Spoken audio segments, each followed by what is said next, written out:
ఏలూరు జిల్లా బుట్టాయిగూడెం మండలం గుల్లపూడి గ్రామానికి చెందిన మడకం యాకోబు అనే ఆదివాసీ వ్యక్తిని ఈ నెల 10వ తేదీన forest sub DFO Venkata Subbaiah విచక్షణారహితంగా కొట్టి గాయపరిచారని, వారిపై SC ST atrocity case book చేసి బాధితుడికి న్యాయం చేయాలని ఆదివాసీ సంఘాల నాయకులు డిమాండ్ చేశారు.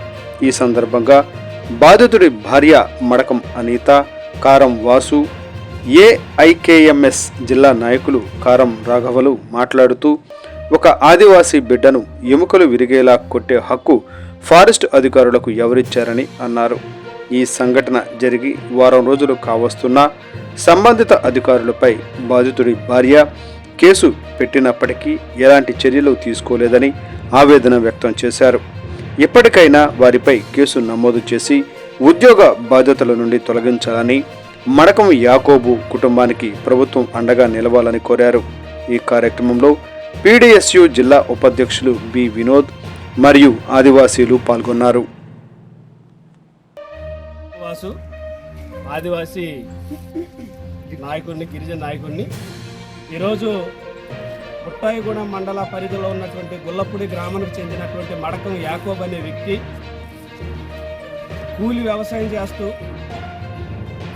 పోడు పట్టాలు ఉన్నటువంటి పోడు భూమిలో చిన్న చిత్క పనులు చేస్తూ జీవిస్తున్న క్రమంలో మన 10వ తారీఖు నైట్ 12 గంటలకి నీతో మాట్లాడే పని ఉంది రమ్మని ఫారెస్ట్ డిపార్ట్మెంట్లో కన్నాపురం ఆఫీస్ తీసుకెళ్ళి ఒక గదిలో నిర్బంధించి, ఒక దొంగలాగా క్రియేట్ చేసి గదిలో నిర్బంధించి చిత్రహింసలు, కర్రలతోటి, బూటు కాలుతోటి విపరీతంగా సృహ తప్పిపోయే విధంగా కొట్టారు.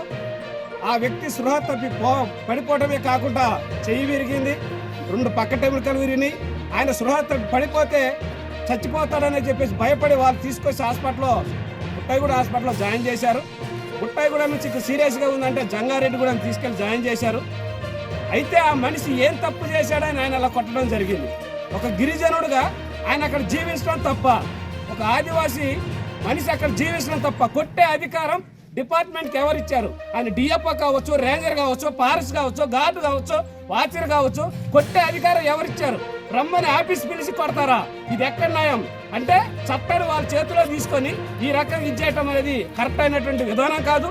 అదే గిరిజనుడు భార్య ఇదే పోలీస్ స్టేషన్లో వచ్చి కేసు పెడితే నా భర్తకి ఇలా అన్యాయం జరిగింది, రక్త మరకల్లో ఉన్నాడు అని చెప్పేసి అన్ని ఆఫీసుల్లో కూడా ఈరోజు ఇస్తే కేసు నమోదు చేయకుండా, రక్త మరకలు చూసి, దెబ్బలు చూసి ఈ రోజు వరకు కూడా కేసు నమోదు చేయకుండా ఉండటం అనేది ఎంత విచిత్రకరమో చూడండి.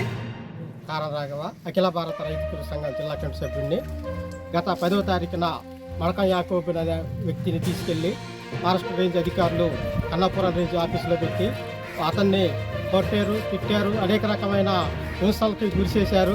చేయటమే కాకుండా అతను స్పృహ పడిపోయిన తర్వాత ఇదే బుట్టాయిగూడెం పోలీస్ స్టేషన్ ముందు తీసుకొచ్చి ఆ బల్లలో పడుకోబెడితే కనీసం లేచి నిలబడే శక్తి లేనటువంటి వ్యక్తిని పోలీసు వాళ్ళు, ఫారెస్ట్ వాళ్ళు తీసుకెళ్లి అక్కడ ప్రభుత్వ హాస్పిటల్లో చేర్పించడం జరిగింది బుట్టాయిగూడెంలో.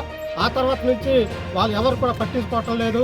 అప్పుడు వచ్చి తీసుకొచ్చి ఇక్కడ పోలీస్ స్టేషన్లో జామీన్ చేస్తే పోలీసులే దడిచిపోయారు, ఈయన చచ్చిపోతాడేమో కాబట్టి ఇక్కడ ఉంటే మనకే భారం అవ్వదని చెప్పేసి వెంటనే వాళ్ళకి ఫారెస్ట్ వాళ్ళు చెప్తే వాళ్ళు తీసుకెళ్లి ప్రభుత్వ హాస్పిటల్ చేర్పించారు.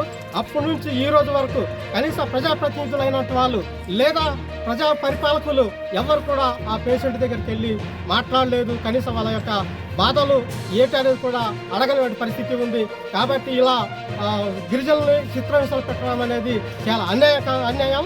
ఈ అన్యాయాన్ని మేము గిరిజన ప్రజా సంఘాలుగా మేము పూర్తిగా ఖండిస్తున్నాం.